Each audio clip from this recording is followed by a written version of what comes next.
1990-жылдардын башында СССРде абал кескин оорлугу болчу. Михаил Горбачевдун кайра куруу саясатынан кийин Советтер Союзунун курамына кирген республикалар акырындап эгемендик алууга умтула баштаган. Экономикада абалы оорлоп, элге керектүү товарлар менен азык-түлүк тартыштыгы байкала баштаган эле. Михаил Сергеевич Горбачев ал кайра курууну, демократияны алып келди. АКШ менен жарыша куралданууну токтотту. Кансыз согуштун аягына чыкты. Ошол эле маалда калган 15 союздук республикалардын катарында Кыргыз СССРинде дагы демократиялык кыймылдар пайда болуп, интеллигенциянын алдыңкы катмары СССРдин курамынан чыгуу идеясын элге жайылта баштаган болчу. Айрыкча алгач ошол маалда Ашар кыймылы, Асаба партиясы, андан кийин КДК Кыргызстан демократиялык кыймылы түзүлүп, күч алганы элдин аң сезимин кадимкидей ойготкон. Асаба партиясынын кантип түзүлүп калгандыгы тууралуу Жыпар Жекшеев өзүнүн «Атуулдук арнамыз ойгонгондо» деген китебинде мындай деп эскерет. Чогулгандар ичинде Чапырашты Базарбаев, Тынчтыкбек Чоротегин, Мелис Эшимканов, Райкан Төлөгөнов, Айдарбек Көчкөнов, Бекболот Талгарбеков, Кадыр Матказиев, Майрамбек Чекиров, Буркан Жумабаев жана дагы бир топ жаштар бар эле. Булардын баарынын башын кошкон демократиялык идея болду. КДК кыймылынын алкагында Казат Акматов, Жыпар Жекшеев, Топчубек Туруналиев башында турган алгачкы демократтар өздөрүнүн өмүрүн сайып, ачык каршылыкка кадам ташташкан. СССРдин курамында туруп Кыргыз СССР өзүнүн эгемендик декларациясын ошол 1990-жылдын эле 15-декабрында кабыл алган. Вопрос о президентстве зашел в Акаев, стал Аскар Акаев. Ал эми андан мурдараак өз президенти Аскар Акаевди 1990-жылдын 27-октябрында шайлап алган. Первым президентом суверенного Кыргызстана стал Аскар Акаев. Ученый, интеллектуал, чувствующий себя свободно в просторах и глубинах современной мысли.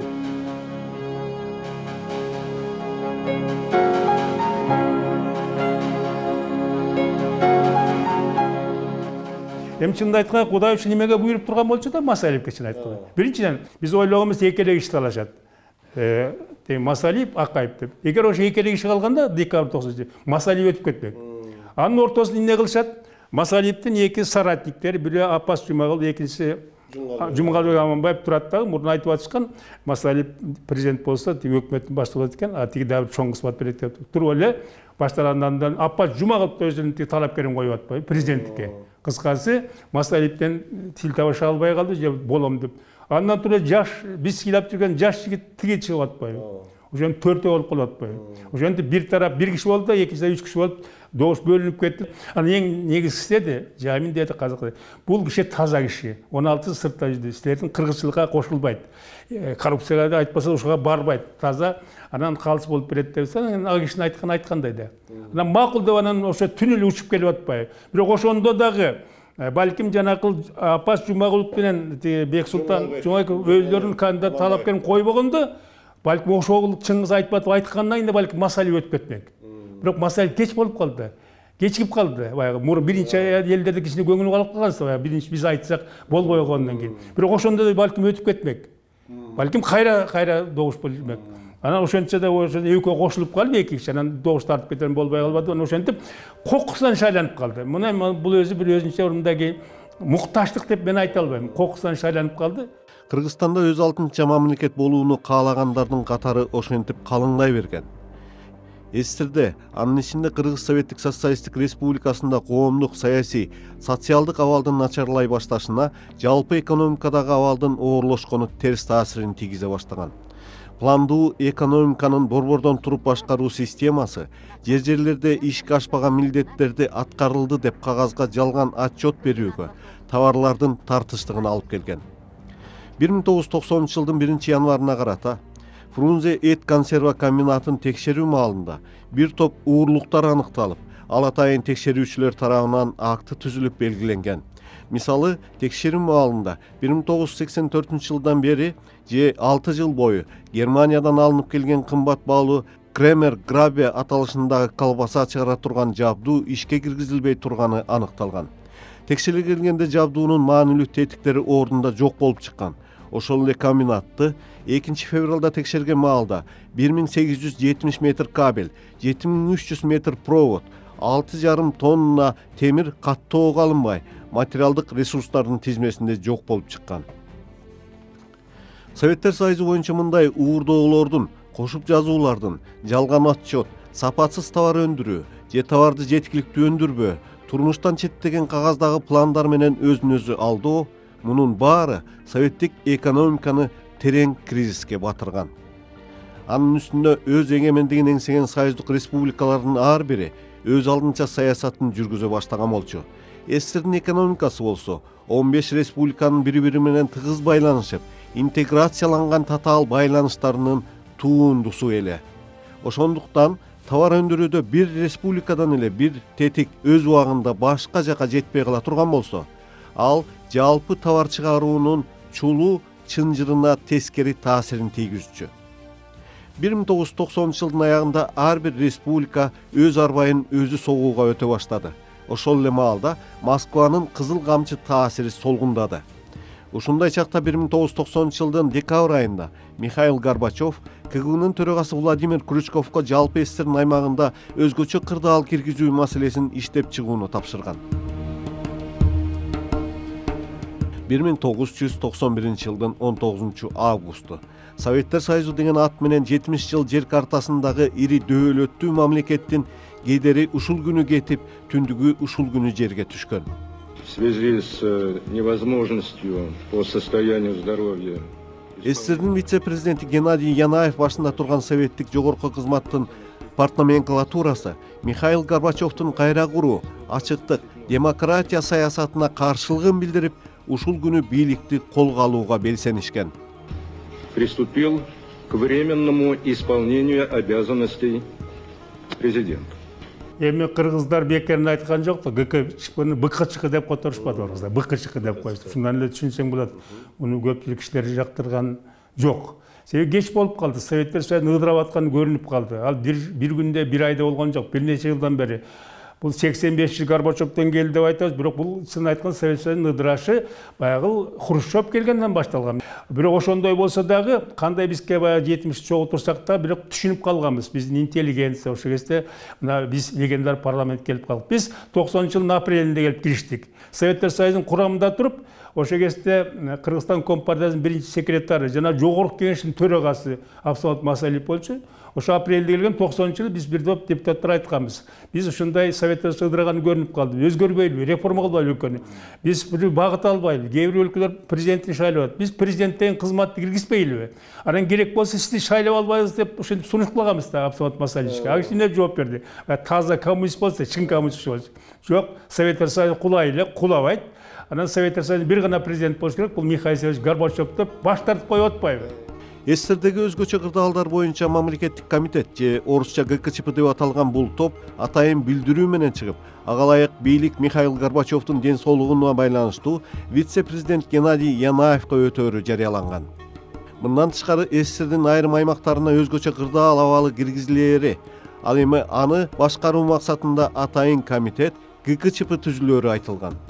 ГКЧПнын катарына Янаевден тышкары ошол кездеги СССРдин коргоо министринин биринчи орун басары Олег Бакланов, КГБнын төрагасы Владимир Крючков, СССРдин премьер-министри Валентин Павлов, ички иштер министри Борис Пуго, кургоо министри Дмитрий Язов, СССРдин дыйкандар союзунун төрагасы Василий Стародубцев жана СССРдин мамлекеттик өнөр жай ассоциацияларынын президенти Александр Тизяков кирген. Михаил Горбачев ошол күндөрү Ялтадагы Форос эс алуу жайында өргүп жаткан эле. Кийин 1991 жылдын 19 августундагы ГКЧПны уюштуруучулардын бири Янаев камакка алынгандан кийин ГКЧП идеясы Горбачев менен бирге иштелип чыкканын бир нече ирет көрсөтмө бергенде айткан. Бирок Горбачевдун өзү аны жокко чыгарып келүүдө. Задавайте вопрос. Союз будет?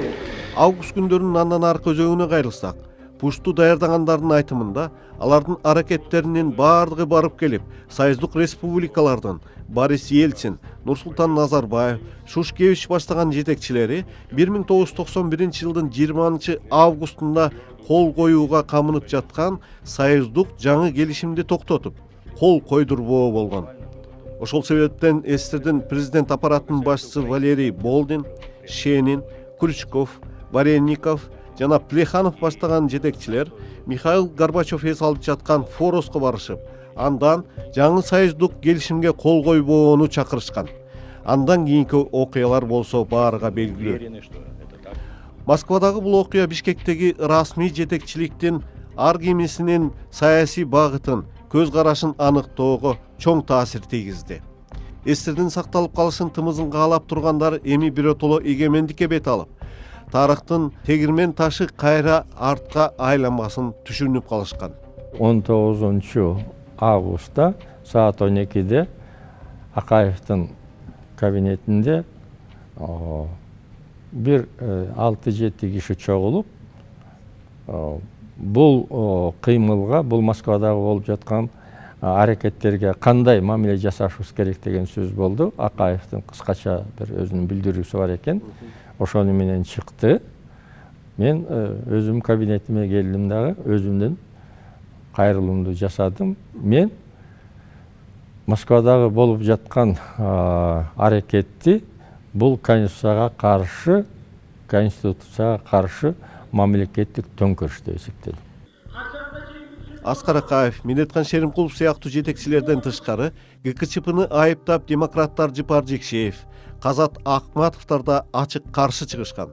Ошол убакта КТРди жетектеп турган Сатыбалды Жээнбеков 15 республиканын башкы телекомпанияларынын ичинен биринчилерден болуп ГКЧПны айыптап чыккан болчу.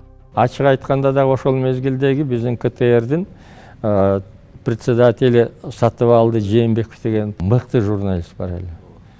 Мага звонить этип айтты, Медеткан Шеримкулович, биз сизди толугу менен колдойбуз деди. Анан кийин эртесинде сөз болуп калды, сиз шашып атасыз, андай мындай деп мени коркуткан сөздөр болду. Мен Жээнбековке айттым. Ушундай болуп, анан кийин мен тиги подвалга жатып калбайын десем, ал күлүп айтты, сиз подвалда жатсаңыз, анда көчөдө сиздин жаныңызда сизди колдоп биз турабыз деп. Бул чындыгын айтканда, бул төңкөрүшкө жасаган аракеттер эмне менен бүтөт? Ошол төңкөрүшкө барган болгондо дагы Михаил Сергеевич Горбачевдун эң жакын кишилери болду. Биринчиси бул экономикалык, финансалык кыйынчылыктар. Экинчиси бул саясаттан кетирген мүчөлүштөр. Анан үчүнчү эл аралык, ошонун ичинде Советтер Союзунун ичиндеги улуттар аралык мамилелердин күчөшү. Ошентип барып келип, Советтер Союзунун кулашына ГКЧП уюштурган төңкөрүш аракетинен тышкары, албетте, объективдүү жана субъективдүү бир катар себептер негиз болуп берген. Алардын катарында, биринчиден, социалисттик системанын өзүнүн эволюциялык жолунун туңгуюкка такалып, элдин суроо талаптарын канааттандыра албай калгандыгы. Горбачев азастан жүрүп отуруп, эволюция менен кетпестен алды революция өтүп кетпеди. Ал түп табырдан эле дароо эле өзгөртөм Советтер Союзун, дароо эле башкача кылам деп жанакыл кооперативтерди чыгарды, башкасын чыгарды. Ошентип отуруп баягы Кытайдыкындай бара-бара өткөндө ошондой жакшы болмок да. Горбачевдун деңгээли, күчү, дарамети жетпей калды. Анан кийин Ельцин кошулуп калып, ошолордун асабынан жоголуп кетти да. Экинчиден, ошол себептен экономикада кыйынчылыктар пайда боло баштаган. Терең кризисте турганы жаап жашырылып келген. Советтер Союзу экономикалык жактан ошол учурда артта калып бараткандыгы билине баштады. Советтер Союзу терең экономикалык кризиске батып калган экен. Аны Совет эли байкабай жүрүптүр. Кийин ыдырагандан кийин канчалык артта калганыбыз, Азия өлкөлөрүнөн, Батыш өлкөлөрүнөн канчалык даражада темпте артта калганыбыз билинди.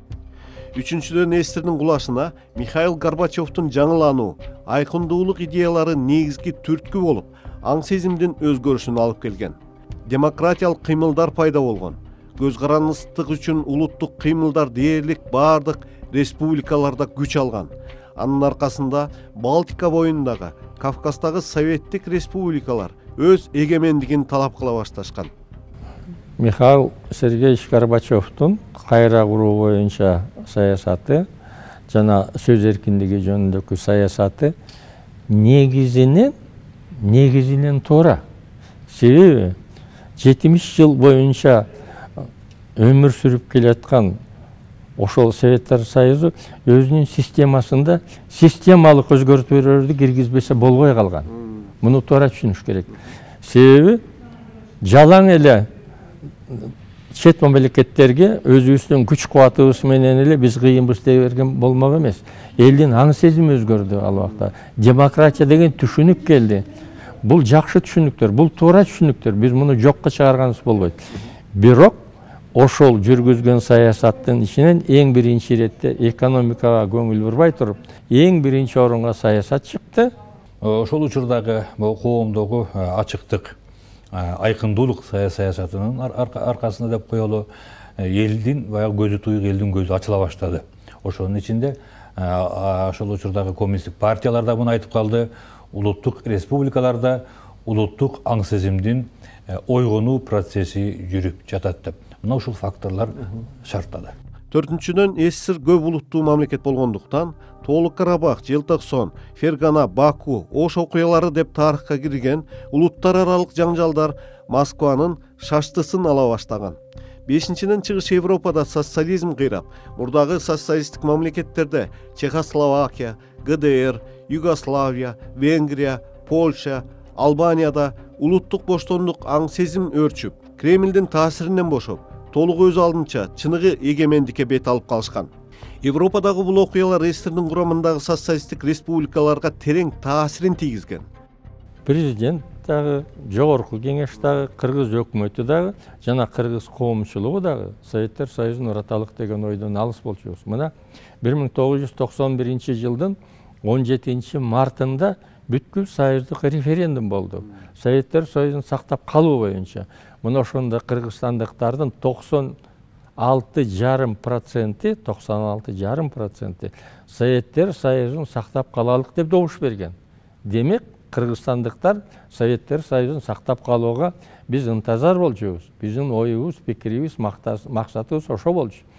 Бирок ошол Советтер Союзунун ичинде, Советтер Союзунун составында болуп туруп, Кыргыз Республикасынын суверендүүлүгүн кеңейтүү, Кыргыз Республикасынын ички жана тышкы саясаты боюнча, укугун көбөйтүү боюнча биз 20 август 1991 жылкы Москвадагы күтүлүп жаткан жаңы Советтер Союзунун мындан аркы келечеги жөнүндө договорго кол койгону барган жатканбыз. Бүткүл союздук референдум болгондо ошондо 78% ел Советтер Союзу кулабасын деген чечимге келишкен. Бирок ошого келбестен жанакы Горбачевдун начарланган Ельцин баягы пайдаланып кетти да, бийлик талашуунун негизинде Ельцин Советтер Союзунан ажырады дагы, анан Орусияны алам деп ошондо кесепетен Беловежский пушкага барышып. Алтынчыдан, Кошмо Штаттары менен кансыз согуш, жарыша куралдануу Советтер Союзунун алысырашына таасирин тийгизген факторлордун бири болуп кала берген. Себеби СССРдин бюджетинин көпчүлүк бөлүгүн мунайдан түшкөн каражат түзүп, экономикага жана социалдык муктаждыктарга, жаңы технологияларга көңүл бөлүнбөй калган. Советтер Союзунун бюджети анын байлыгынын эң негизин нефть, анан газ түзгөн болчу. Нефттин баазын абдан төмөндөтүп жиберишти. Нефттин баазы түшкөндөн кийин бул мамлекеттин бюджетине чоң залым, чоң зыян келе баштады дагы. Мына экономикалык жактан Советтер Союзунун көрсөткүчү барган сайын төмөндөй баштады. Жетинчиден, СССРдин негизги каражатынын бир бөлүгү мунай сатуудан түшкөн. Ал эми Советтер Союзунун тышкы атаандаштары мунайдын дүйнөлүк базар баасын арзандатып, анын аркасында казына бошой баштаган. 19 август ошентип Советтер Союзу деген империяга соңку чекитти койгон акыркы ири окуя болуп калды.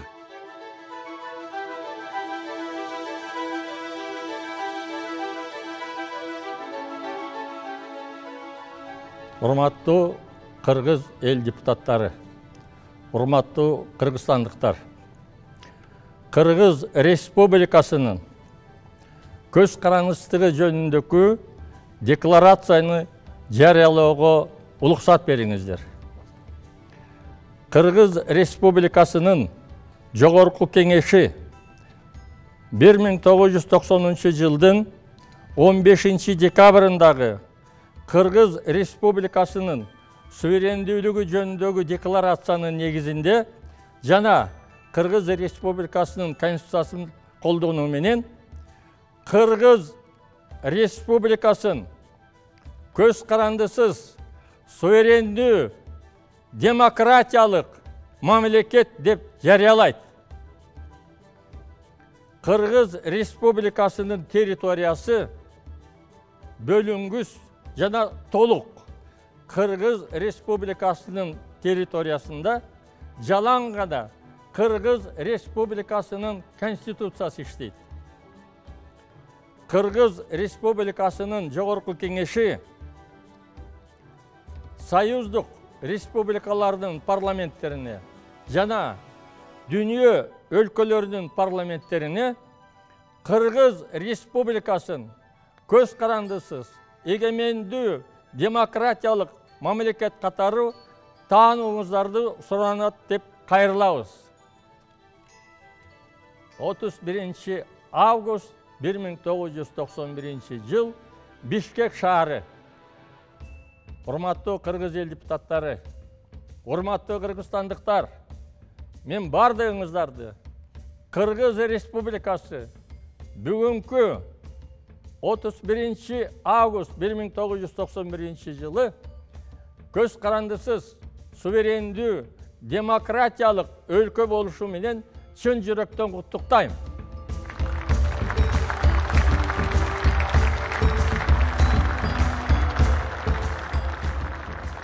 Ал эми ошол 1991 жылдын 31 августунда Кыргыз Республикасы өзүнүн көз карандысыздыгына жетти. Легендарлуу парламент эгемендик декларациясын кабыл алып, бүтүн дүйнө жүзүнө өзүн эркин, көз карандысыз, демократиялуу мамлекет катары жарыялады. Кубат Оторбаев, Азаттык.